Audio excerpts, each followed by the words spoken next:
சஷ்டியில எப்படி பெருசா அதே மாதிரி ஞாயிற்றுக்கிழமை வர பஞ்சமி ரொம்ப விசேஷம்.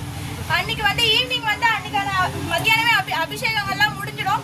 ஈவினிங் அலங்காரம் பண்ணி இதே மாதிரி லலிதா சரஸ்நாமம் படிப்பாங்க, எல்லாரும் அம்பாளுக்கு படிப்பாங்க, விளக்கேத்துறவங்க ஏத்தலாம், எல்லாமே பண்ணலாம். அன்னைக்கான நைவேத்தியங்கள் எல்லாமே இருக்கு, கலந்துக்கோங்க. அன்னைக்கு மட்டும் கொஞ்சம் ஸ்பெஷலா என்ன பண்ணிருக்கோம்னா கைலாயவாதி எல்லாம் வச்சிருக்கோம் கோயிலுள்ள. ஏன்னா இருக்கிறதுலே பெருசுன்றனால கைலாயவாதியம் வச்சிருக்கோம். டிவி சேனல்ஸ்க்கு சொல்லியிருக்கோம், எல்லாருமே வாங்க, அன்னைக்கு கண்டிப்பா வாங்க. உங்களோட அனுபவங்களை வந்து வாராகியை பத்தி எல்லாருக்கும் சொல்லுங்க.